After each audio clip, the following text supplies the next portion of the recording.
네, 오늘 바벨론을 향한 예언, 두려워해야 할 하나님의 말씀이라고 하는 제목으로 우리 함께 말씀을 나누기를 원합니다. 오늘 이 새벽에 읽은 본문은요, 바벨론 멸망에 대한 예언에 이제 드디어 바벨론에 대한 예언 참 두 장이나 기록될 정도로 길었는데 어찌되었든 이 바벨론 예언에 대한 마지막에 해당하면서 예레미야 선지자가 전하는 마지막 예언에 해당하는 것이 오늘의 본문입니다. 오늘 본문의 흐름을 그래서 보게 되면요, 보응하시는 하나님이라는 그러한 하나님의 모습이 더욱더 많이 나타나고 있습니다. 그러면서 하나님께서 바벨론이 행한 모든 악행들을 향하여서 내가 복수하겠다, 그들의 악행에 내가 갚아주겠다라고 하나님이 말씀하고 계십니다. 그에 따른 바벨론의 최후는 어떨까요? 아주 하나님께서 지금까지 말씀하셨던 대로 바벨론의 최후는 비참하기 짝이 없습니다. 사랑하는 성도 여러분, 이렇게 하나님의 공의가 나타나는 오늘 마지막 바벨론의 예언을 살피면서 말씀 속에서 우리에게 주시는 영적 교훈을 찾고 믿음으로 듣고 결단하시는 시간이 되기를 주님의 이름으로 간절히 소망하고 축복합니다. 오늘 생생한 소리가 들리면서 오늘의 본문이 시작되고 있습니다. 어떤 소리입니까? 오늘 54절을 보면 알 수 있습니다. 54절 다시 한번 읽어봅니다. 바벨론으로부터 부르짖는 소리가 들리도다. 갈대아 사람의 땅에 큰 파멸의 소리가 들리도다. 아멘. 오늘 보게 되면 소리가 들려오는데 부르짖는 소리, 큰 파멸의 소리가 바벨론으로부터 들려온다라고 하는 것으로 오늘 본문이 아주 상세하게 이제 생생하게 기록돼서 시작되고 있습니다. 이를 우리는 예레미야 50장 22절을 볼 때도 이와 같은 느낌을 봤었는데요. 그렇다면 바벨론은 왜 이런 소리를 내게 되는 것일까? 지금까지 꾸준히 이제 예레미야를 보면 아시겠지만 하나님께서 심판을 하시기에 이런 소리를 내고 있고, 어떠한 심판의 모습인지는 55절에 알려주고 있습니다. 55절을 보게 되면 바로 하나님께서 전에 예언하시고 말씀하셨던 대로 내가 바벨론을 황폐하게 하겠다, 내가 바벨론을 무너뜨리겠다라고 하는 그 예언의 말씀대로 그대로 그것이 이루어질 것이기에 그렇습니다. 사실 바벨론은 여러분 전에 굉장히 큰 소리를 내는 자들이었습니다. 왜 큰 소리를 낼 수 있었습니까? 오늘 미국처럼 세계 강대국에 해당하는 가장 중심에 있는 나라였기 때문에 어떠한 소리든 큰 소리로 떵떵거리면서 크게 낼 수 있었던 자들, 그것이 바로 바벨론이었습니다. 그들은 강대국이었으니까 때로는, 그런데 그것이 큰 소리긴 했으나 세계에 영향을 미쳤으나 교만과 자신감이 가득한 죄악의 큰 소리를 내는 것으로 하나님은 오늘은 말씀하고 있습니다. 우리가 그것을 잘 알 수 있는 것이 그들이 어떻게 했습니까? 예루살렘 성전을 무너뜨리고 나서 그 성전에 있는 귀한 주님의 제사에 쓰이는 성물들을 가져다가 그들의 승리를 만끽하며 술을 마시는데 그 성물들을 사용하기도 했기 때문에 사실 그들이 미국을 비유로 예를 들은 것뿐이지 참 큰 소리로 떵떵내는 것은 하나님 앞에 죄악이 가득하고 교만과 자만이 가득한 자들이었습니다. 그러나 하나님의 예언대로 심판은 일어나는 날 여호와께서 어떻게 해요? 바벨론을 황폐하게 하사 그 큰 소리를 어떻게 하신다고요? 끊으심이로다. 하나님이 끊으시겠다라고 말씀하고 있습니다. 그래서 오늘 말씀해 보면 하나님의 거친 파도가 몰려와서 사납게 바벨론을 덮치며 물살의 소리가 더 요란하여서 그 곡하는 소리, 부르짖는 소리, 큰 파멸의 소리가 끊어지게 될 것을 말하고 하는데, 이는 우리가 42절을 볼 때도 봤던 메시지입니다. 42절을 보시게 되면 큰 바다가 덮친다라고 하는 이런 의미가 있었거든요. 그런 것처럼 이 바다는 메대 바사 연합군으로서 파도처럼 거센 소리를 내면서 몰려와 56절을 이어서 보게 되면 용사가 잡히고 활이 꺾이며 바벨론의 교만과 자만에 이러한, 그들이 얼마나 강대국이었고 군사적으로 강했으니까 여러분, 얼마나 그 용사들을 통해서 교만하고 자만한 소리가 끊이지 않고 나왔겠습니까? 그런데 그들이 사로잡히고 활이 꺾이면서 그 교만과 자만의 소리는 끊어지게 됩니다. 이어서 바벨론 백성들도 어떻게 되겠습니까? 군사에 해당하는 용사들이 끊어지게 되니까 바벨론 모든 백성들도 하나님께서 심판하시는 메대 바사 연합군이 가만히 두지를 않겠죠. 백성들도 다 이제 처단되게 되기에 부르짖는 소리, 큰 파멸의 소리도 끊어지면서 결국에는 바벨론은 어떻게 되는 겁니까? 완전히 조용하게 잠재우게 하나님이 그렇게 다 조용하게 만들어 보십니다. 바로 이 모든 심판의 순간이 어떻다라고 하죠? 56절 후반의 말씀만 우리 함께 분홍색의 글씨 한번 함께 읽어보겠습니다. 여호와는 보복의 하나님이시니 아멘. 하나님께서 그들의 죄로 쌓여 있었던 불의를 보복의 하나님이셔서 반드시 보응하시는 공의로서 그들을 심판하실 것을 하나님께서 말씀하고 있습니다. 사랑하는 성도 여러분, 그러면서 이렇게 여호와는 보복의 하나님이시니 반드시 보응하시리로다라고 예레미야 선지자가 선포하면서 확실하게 다시 한번 바벨론의 멸망을 공고히 하고 있습니다. 그런데 사랑하는 성도 여러분, 이것이 우리가 가만히 보면 우리가 요 마지막 절에 그 문맥으로만 집중하면 하나님이 참 감정적이어서 지금까지 당해왔던 모든 것들을 한순간에 갚아가면서 보복한다라고 생각할 수 있지만 그런 것이 아닙니다. 죄에 대한 그들이 지금까지 해왔던 악행과 하나님을 무시하고 믿지 않았던 그 바벨론에 쌓여있는 죄에 대한 악행을 누가 심판하시는 겁니까? 하나님이 공의를 드러내셔서 그 죄악을 심판하십니다. 사랑하는 성도 여러분, 우리도 그런데 원죄의 속성을 여전히 가지고 살아가고 있지 않습니까? 우리가 조심해야 될 줄로 믿어 의심치 않습니다. 오직 예수님을 바라보시고 우리도 넘어질 수 있고 언제나 우리의 원죄의 속성이 다시 올라와 있음을 기억하면서 더 신실한 믿음으로 주님 앞에 나아가고 살아가고자 결단하는 우리 노력하는 신앙이 되기를 주님의 이름으로 축복하고 소망합니다. 우리 이어서 57절과 58절의 말씀 함께 읽어보도록 하겠습니다. 만군의 여호와라 일컫는 왕이 이와 같이 말씀하시되 내가 그 고관들과 지혜 있는 자들과 그들이 영원히 잠들어 깨어나지 못하리라. 만군의 여호와께서 이와 같이 말씀하시니라. 바벨론의 성벽은 회파되겠고 그 높은 문들은 불에 탈 것이며 백성들의 수고는 헛될 것이요 민족들의 수고는 불탈 것인즉 그들이 쇠잔하리라. 아멘. 상당히 긴데 우리가 이 두 절의 내용을 확실하게 보면서 강조되고 있는 부분은 무엇입니까? 우리가 57절과 58절 초반에 보면 다 누구로서 시작하고 있습니까? 만군의 여호와가 주도하신다라고 시작하고 있습니다. 그러니까 예레미야 선지자가 이렇게 말하는 것은 무엇입니까? 그 누가 이 심판을 주최하는 것은 그 다른 것도 아닌 누굽니까? 만군의 여호와 하나님께서 바벨론을 향한 심판을 주최하여서 하나님이 직접 심판하신다라고 하는 것을 강조하고 있습니다. 여러분, 근데 예레미야 선지자가 이렇게까지 말씀하신 이유고 기록하고 예언하는 이유는 무엇이겠습니까? 우리가 당시 잠깐 이때의 세상으로 돌아가서 세상적인 이들의 여러 가지 나라들의 기준에서 살펴본다면 그냥 어떤 겁니까? 바벨론이 지금까지 강대국이었는데 새로운 강대국이 이렇게 떠오르는구나. 그래서 이 새로운 강대국이 떠올라서 그들이 결국에는 바벨론을 이기게 되는구나 라고 우리가 생각할 수 있지만 여러분, 그렇게 보였었습니다. 하지만 그거 아닙니다. 먼저는 하나님이 어떻게 했죠? 57절을 보게 되면 누구를 먼저 취하게 하셨다라고 합니까? 이 고관들, 지혜 있는 자들, 도백들, 태수들, 용사들, 이들을 취하게 한다라고 하는데 이 사람들은 다 바벨론을 치리하고 다스리는 그러한 나라를 다스리는 자들이죠. 이들을 먼저 하나님께서 취하게 해서 어떻게 하신다? 영원히 잠들게 하여 바벨론의 근간이 되는 것들을 다 뒤흔들어 놓으시기 시작하는 겁니다. 여러분, 이렇게 바벨론의 근간이 되고 정책을 내세우고 적들의 침입에 대해서 어떻게 조치해야 될 자들이 흔들리게 되고 취하여 깨어나지 못하고 정원이 잠들게 되니까 이 바벨론의 근간이 흔들리자 바벨론의 강함은 점점 약해지기 시작하겠죠. 그래서 58절에 뭐라고 합니까? 바벨론이 점점 약해지니 성벽은 회파되겠고 출입을 담당한 높은 문들은 모두 불타되고 백성들의 수고는 헛되게 된다라고 하는 것을 일러주고 있습니다. 특히 후에 이어서 보게 되면 민족들의 수고도 불탈 것이라고 하는데 여러분, 당시에 바벨론과 동맹을 맺었던 관계들, 이러한 민족들의 이 바벨론을 도왔던 이 수고도 불타게 되고 당시에 여러분 바벨론 강대국이었으니까 얼마나 많은 자들을 노예로 부려다가 자신들의 두꺼운 성벽을 쌓는데 열심히 일을 시켰겠습니까?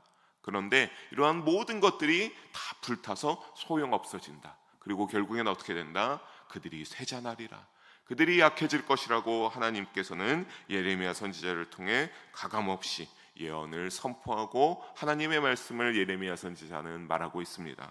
사랑하는 성도 여러분, 우리가 이것을 가만히 보면요, 참으로 현실적이고 분위기를 모르는 그러한 말을 한다라고 주위에서 여러 나라에서 예레미야 선지자를 보지 않겠습니까? 아니, 저 강대국이 어떻게 그렇게 쉽게 무너지냐, 저 강대국이 어떻게 그렇게 흔들리겠냐라고 하지만, 여러분, 예레미야 선지자가 이처럼 그럼에도 불구하고 현실과 전혀 다르게 나중에 일어날 이 예언을 선포할 수 있었던 그 이유가 어디에 있겠습니까? 바로 권능의 하나님이 세상의 역사를 주관하고 통치하시는 분이 되심을 예레미야 선지자는 온전히 믿고 있었기 때문입니다. 오직 하나님이 하신다, 하나님이 말씀하실까 하신다라고 하는 그 말씀에 대한 믿음을 예레미야 선지자는 의지하고 있었다라고 합니다. 우리도 이러한 믿음을 가져야 될 줄로 믿습니다. 여러분의 신앙생활 여정 가운데 예레미야 선지자와 같은 이 믿음을 우리도 닮아가야 될 줄로 믿습니다. 여러분, 세상의 많은 소문과 때로는 세상의 여러 가지 악한 위세들에 우리가 흔들릴 때도 있는데 부디 흔들리지 마시기를 주님의 이름으로 축복합니다. 통치하시는 권능의 하나님을 온전히 믿고 의지함으로 구원의 면류관을 쓰고 믿음의 승리를 향해 나아가는 우리의 신앙생활이 되기를 주님의 이름으로 축복합니다. 우리 이어서 59절의 말씀 함께 읽어보도록 하겠습니다. 59절의 말씀입니다. 유다의 시드기야 왕 제4년에 마세야의 손자 네리야의 아들 스라야가 그 왕과 함께 바벨론으로 갈 때 선지자 예레미야가 그에게 말씀을 명령하니 스라야는 병창감이더라. 아멘. 예레미야의 이러한 말들이 이어지고 나서 한 인물이 등장하게 되죠. 바로 이 스라야라고 하는 인물입니다. 마세야의 손자 네리야의 아들 스라야가 등장합니다. 이 스라야가 병창감으로서 왕과 함께 바벨론에 간다라고 기록되고 알려주고 있습니다. 시드기야 왕 제4년에 그렇다면 왜 이 스라야와 시드기야 왕이 바벨론 왕에게 가야 했을까? 그건요, BC 593년인데 시드기야 왕 제4년이 이때 바벨론으로 가야 했던 이유는 반바벨론 정책을 시드기야 왕이 세우고 추진하고 있었습니다. 여러분, 이게 왜 이렇게 웃기냐면, 시드기야 왕은 누가 세운 거냐면 당시에 바벨론 왕이 왕으로서 너가 이제 남은 유다를 통치하라고 세운 겁니다. 이미 바벨론의 그 유다는 속국이 되었고, 그런데 반바벨론 정책이 발각되어서 바벨론 왕이 당장에 들어와라 라고 이 시드기야 왕을 호출하였기 때문입니다. 근데 병창감이 왜 같이 가느냐? 병창감은 군수 물자를 담당하고 관리하는 책임자인데, 이제 그러한 모든 어떠한 바벨론 왕에게 이제 조공할 것을 챙겨가면서 또 왕의 보좌를 맡으면서 함께 이렇게 스라야가 가게 되었습니다. 그런데 우리가 여기에 보면 마세야의 손자 네리야의 아들이라고 하는 스라야 앞에 붙은 타이틀 여러분 나오고 있습니다. 이것도 사실 굉장히 중요합니다. 마세야의 손자 네리야의 아들. 여러분, 우리가 이것을 한번 봤었습니다. 어떠한 인물이었는가라고 하면 바로 예레미야 선지자의 서기관 역할을 충실히 수행했던 바룩이라는 사람. 이 사람도 바로 이 마세야의 손자 네리야의 아들입니다. 열심히 예레미야 선지자가 말하는 모든 것들을 서기관으로서 빠짐없이 다 기록하여서 성전에 가서 이것이 하나님의 말씀이다라고 하면서 예레미야를 적극적으로 도와주고 보좌했던 인물, 이 바룩도 바로 이 마세야의 손자 네리야의 아들이었는데요. 즉 이것을 볼 때 우리가 어떤 것을 알 수 있습니까? 바로 바룩과 스라야는 형제지간이 아니었을까라고 하는 것을 생각해 볼 수 있죠. 그러니까 바룩도 그렇게 열심히 예레미야 선지자를 지지했으니 예레미야 선지자가 스라야에게도 아주 손쉽게 나라의 관리에 있지만 예레미야 선지자가 명령을 내려서 부탁을 할 수가 있었던 것으로 생각해 볼 수 있습니다. 그렇다면 어떤 명령을 내렸습니까? 우리 60절을 볼까요? 60절을 보니까 예레미야 선지자가 지금까지 바벨론을 향하여 기록한 모든 말씀들을 한 책에 전부 내가 기록하였다라고 말합니다. 그래서 이를 스라야에게 주면서 어떻게 하라고 하죠? 61절에 이어서 보면 바벨론에 도착하면 너가 이 기록된 모든 말씀을 낭독하여서 선포하고 읽으라라고 명령을 내립니다. 여러분, 이것을 바벨론에 가서 읽는다고 우리가 생각해 봅시다. 그러면 물론 당연히 바벨론 사람들도 듣기는 했겠죠. 하지만 굳이 이 말씀들을 들을 대상자는 누구였겠습니까? 바벨론의 포로로 끌려가 있는 유다 족속들입니다.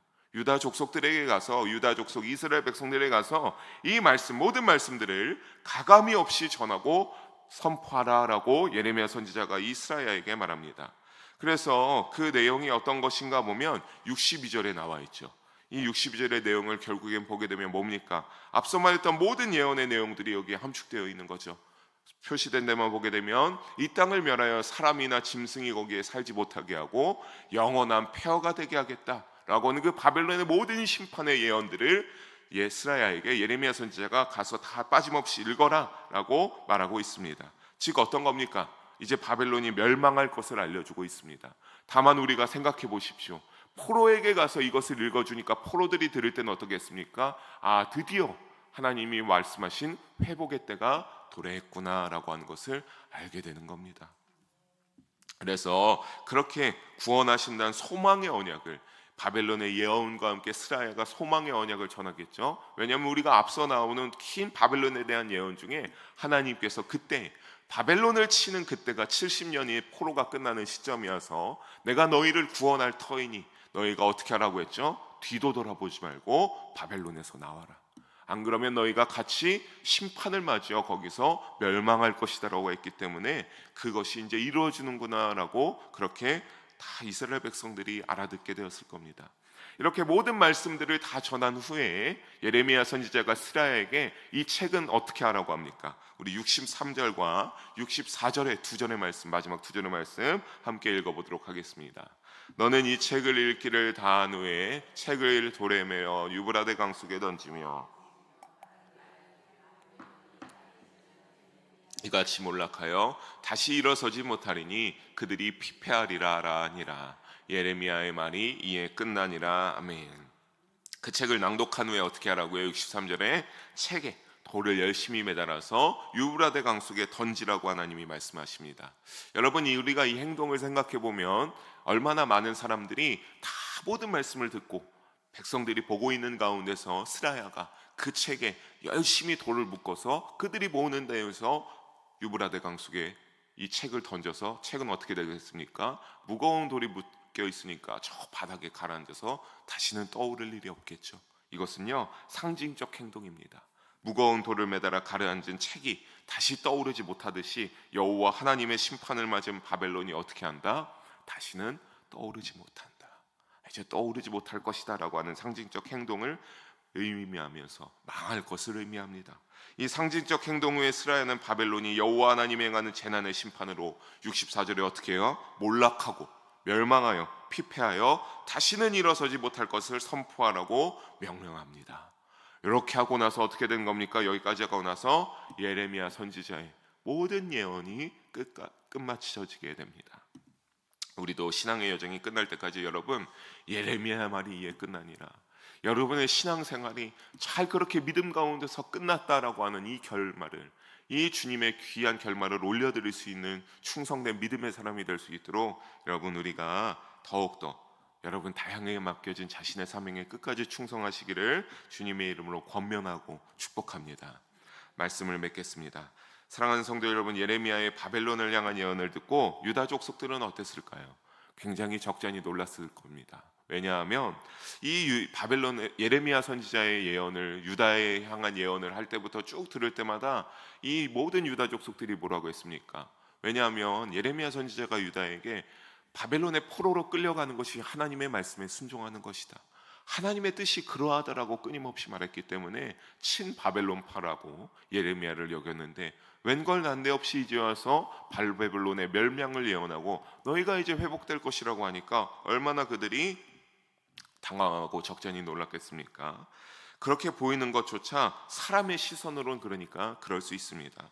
하지만 여러분 가만히 보면 예레미야 선지자가 때로는 그렇게 보였다가 지금은 아닌 것처럼 하는 모든 어떠한 그 귀한 어떠한 것들 가운데서 때로는 친 바벨론파였다가 아니었다라고 하는 것들 결국에는 누구의 기준에 따르고 있습니까?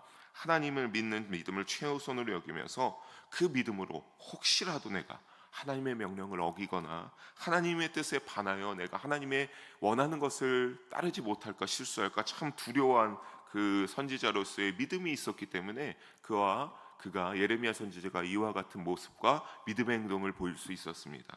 오늘 우리도 이 믿음의 태도를 중요한 영적 교훈으로 받아들여야 될 줄로 여러분 믿습니다. 그리고 우리의 마음에 새겨야 될 줄로 믿습니다. 오늘 우리가 나름대로 여러분의 주님이 주신 사명과 믿음으로 살아가는 줄로 믿습니다. 그런데 우리가 과연 내가 열심히 잘 살아가고 있다, 내가 믿음에 따라 살아가고 있다라고 여러분 자신 있게 말씀하실 수 있는데, 과연 우리는 그것의 기준은 어디에 있는 겁니까? 내가 지금까지 잘 살아서와입니까?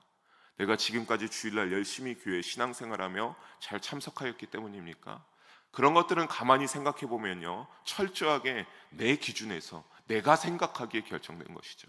전혀 하나님의 시선을 의식하지 않고 하나님의 말씀에 따라 내가 이것을 잘 행하여 살아왔다, 내가 세상은 그것을 원하지 않고 세상의 흐름은 그렇지 않으나 내가 가만히 살아가면서 생각해 보니까 이 말씀에서 하나님의 정신과 사상이 우리에게 원하는 것은 세상의 흐름이 아니구나, 이러한 것들이 아니라 이러한 것들이 맞는 것이라고 그렇게 살아가서 때로는 고난을 받으시고요, 때로는 예수님의 영광을 향하여 그렇게 살아가다 보니까 예수님이 받은 고난처럼 너무나 힘든 순간들이 있을 때, 여러분 그럴 때에 한 번씩 여러분의 믿음을 돌아보시면, 아, 그래도 내가 예수님처럼 이렇게 고난받고 있으나 내가 하나님의 말씀을 지키고 그것을 머릿속에 알고 행하려고 잘 살아가고 있구나라고 하는 그러한 판단이 문득문득 하나님의 마음에 감동을 주실 때, 저는 그때가 우리가 하나님 말씀에 기준하여 예레미야 선지자처럼 잘 살아가는 것이 아닌가라고 권면드리고 말씀드리고 싶습니다.